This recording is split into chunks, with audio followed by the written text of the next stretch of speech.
Uh-oh.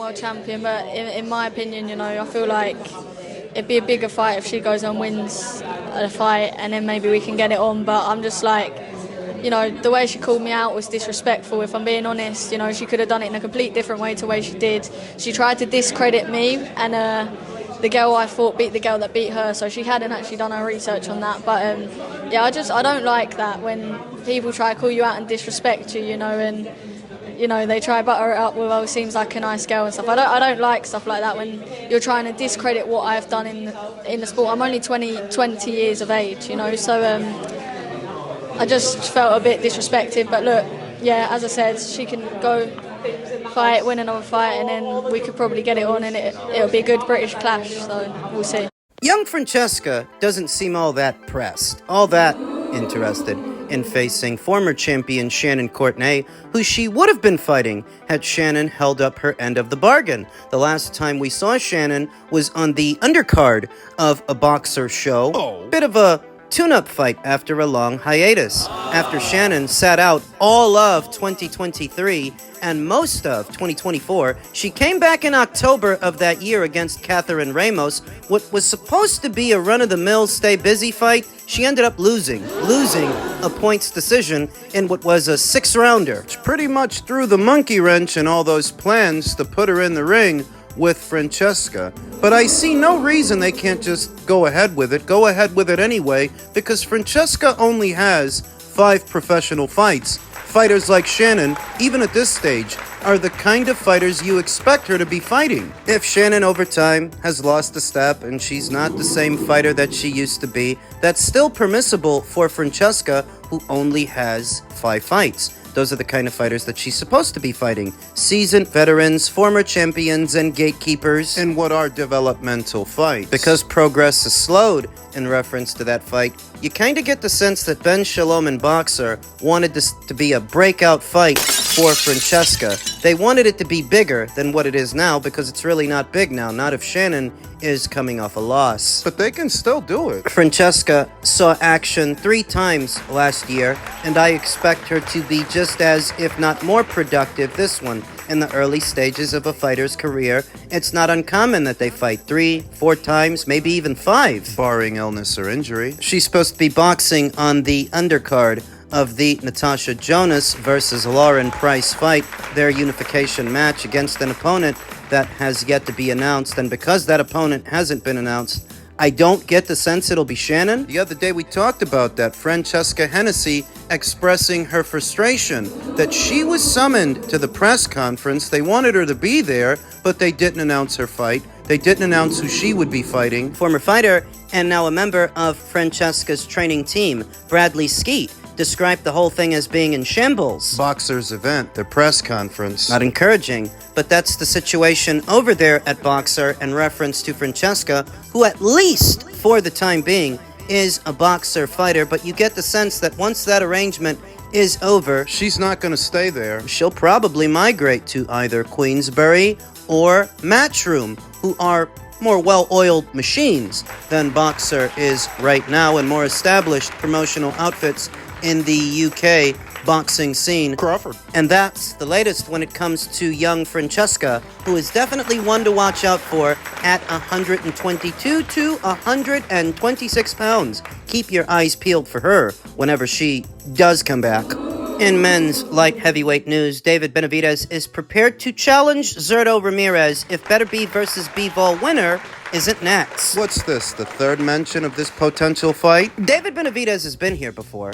Only this time, a backup plan is in place in the event the industry power brokers once again fail to deliver on past promises made. At stake in this weekend showdown with David Morrell is a shot at the winner of the February 22nd Better Be vs. Bivol Ring Undisputed Light Heavyweight Championship rematch winner. Benavidez is the interim WBC Light Heavyweight Champion and the official mandatory to the full title held by Artur Beterbiev. The same status was held at super middleweight since 2022. However, Benavidez quickly came to realize nobody was going to force Ring Unified Champion Saul Canelo Alvarez to face him. In that vein, Benavidez is already prepared to quickly move on. I'll bet he is. And up. Absent a direct crack at the light heavyweight crown, up next would be a pit stop at cruiserweight and a showdown with unified WBA WBO champion Gilberto Zurdo Ramirez. What I've noticed in this boxing game is there are no guarantees, Benavidez told The Ring.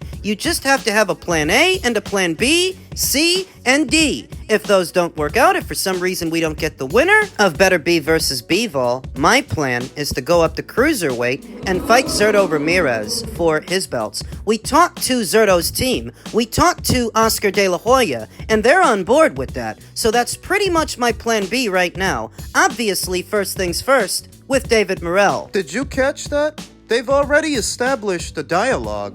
They already talked to each other about this, and he says Oscar's on board. Didn't I tell you weeks ago that he would be? And that, in all likelihood, Oscar would prefer that Zurdo fight David than Jai Opataya. And David would prefer to fight Zurdo than the winner of Better Be vs. Bivol. I told you all of this already! Told you! Benavidez vs. Morrell tops a PBC on Prime pay-per-view event this Saturday from the T-Mobile Arena in Vegas. Benavidez is the ring's #2 rated light heavyweight contender, while David Morrell is #8. Beterbiev is the ring champion and also holds all 4 major sanctioning body titles. A fight with Morrell was a risk that Benavidez didn't have to take, yet someone went out of his way to ask for it by name. WBC President Mauricio Suleiman confirmed during the sanctioning body's 2024 annual convention that the unbeaten Phoenix native, who now lives in the greater Seattle area, was guaranteed to face the Better Be vs. Bivol winner. Still, Benavidez has never been one to race to the middle. Other options were offered for his next fight, but the still very hungry 28-year-old wanted to be properly motivated heading into what he believes will be a legacy-defining year in his career. It's why his team, including renowned promoter Samson Lukowicz, took the initiative to even open up talks with Ramirez, the ring's #1 cruiserweight contender. They're pretending this is a contingency. They're pretending this is a backup plan when this is what they've wanted the whole time. There remains some work to solidify that deal. Ramirez is already tied to an ordered mandated title fight, though there is still wiggle room if necessary to take a voluntary fight. The Mexican southpaw is also groomed to face the Ring IBF Cruiserweight Champion Jai Opataya down the road, preferably for the undisputed crown. Still, it just remains a pursuable option for Benavidez down the road, so now, the task at hand for now is to beat David Morrell. David's not fighting the winner of Better Be vs. Bivol, whether he wins or loses on Saturday, and that's what I've been telling you the whole time. You can screenshot it, screen record it, you can quote me. They made a decision a long time ago that they weren't after the winner of that fight, and all this time, it's never been about undisputed or fighting for all the belts. That's just the cover story. That's just what they told you to make it seem like they weren't after a payday with Canelo. They made it seem like it was about the belts and it was about legacy. Oddly enough, you were there before Canelo and you had every opportunity to unify that division, but you didn't even try. So that when he gets there and does all the heavy lifting, oh, now you care about the belts. After having forfeited your own, not once, but twice. Ridiculous. No, if this were about undisputed, David's top priority would be facing the winner of Beterbiev versus Bivol. Underneath it all, he doesn't like his chances against the winner of that fight, and neither does Samson Lukowicz. Not even for a big Saudi bag? They're all about safe money and safe choices, and they view Zurdo as a safer choice than the winner of that fight because he already lost to Dmitry Bivol. Zurdo already got taken to school by Dmitry Bivol. That makes him, in their eyes, a safer choice than either Artur or Dmitry, and that's the direction they want to go in. Coward! Some members of the boxing community are hip to David Benavidez's game. They know what he's up to. A Twitter user that goes by the name Yellow Claws stated, Turkey already offered him that fight on a silver platter. This quote-unquote backup plan looks more like an escape plan. That's exactly what it is. Veteran boxing scribe Dake Jonovan, who wrote this Ring Magazine article, feeling the need to help David save some face, stated, "You are seriously overthinking this. I specifically asked him if he had a contingency plan in place if for any reason the Beterbiev versus Bivol winner was not available. Injury, trilogy, etc. This would be his choice if he still didn't get the guaranteed light heavyweight title shot. No more, no less." You're just trying to help them save face, Jake. You always do that. Do you think this is the first time Team Benavidez mentioned moving up to cruiserweight for Zurdo instead of facing the winner of that fight? By my count, this is the third time. Little over 2-3 weeks ago, David Benavidez himself stated that he was eyeing a move to cruiserweight for Zurdo Ramirez. That was earlier this month. Before Jake Donovan wrote up this article and before Jake Donovan asked him about it. Before that, in November of last year, it was David Benavidez's father detailing this move to cruiserweight. So as the David Morrell fight drew closer, you start seeing more and more mentions of this move to cruiserweight. They're getting you ready. And according to David, a dialogue has already been established. Conversations have already been had about David Benavidez versus Zurdo Ramirez, all before he's even beaten David Morrell. For what reason would David Benavidez and his team doubt Turkey's resolve and his ability to deliver him the winner of that fight in a timely fashion, when what we've seen from Turkey is he makes things happen and he makes them happen fast. It didn't take him long to get Artur and Dmitry back in the ring with each other in a timely fashion. It didn't take him long at all to stage the rematch, which is happening the same month as David's fight. So why would you think they're gonna sandbag it when it comes to you? Or is it that you don't think they're gonna sandbag it? It's not that, it's that you don't actually want that fight. So after this weekend, if David Benavidez wins, wait for some kind of talk about an injury in the immediate aftermath, as soon as the post-fight press conference, if he actually wins. Why? So that he can take himself out of the running. He's fully aware that Turkey gets things done, and he gets things done quickly. He's also aware that he's on the same schedule as they are. But he can't bank on there being some kind of delay on their side, so he'll create one of his own. Not dissimilar from what we saw from Sebastian Fundora after he beat Tim Tszyu. He was quote-unquote injured. Remember? While they were trying to circumvent a Terence Crawford fight to stage a Spence fight. You remember that? They're about to do it again. And that's if David wins. If David loses, well then he's out of the running and none of this matters. But if he wins, look for an injury. Look for mention of an injury in the immediate aftermath of the fight, because that's how they're going to bide their time to skip out on the winner of Beterbiev versus Bivol. The Zurdo fight isn't a bad fight. I'm not against it. I just know that for them, it's the lesser of two evils. Compared to the winner of that fight, Zurdo might seem like low-hanging fruit. A safer choice. One that doesn't require him to box at Riyadh season, doesn't require him to go to Saudi, to be the next American fighter that gets exposed. So if you ask me, he's been exposed already. He just gave the game away that you already talked to Asuka about this fight. Wow, that was fast. Finally, in men's heavyweight news, a few choice words from the IBF champion Daniel Dubois, who says, "I'll finish him. 3 rounds, and I'll finish him," in reference to his upcoming fight with the former champion Joseph Parker. As you can imagine, young Daniel is walking around with a chip on his shoulder. And who could blame him? Stellar victories over unbeaten Jarrell Miller, unbeaten Filip Hrgovic, and a big win over Anthony Joshua, who was widely favored to beat him.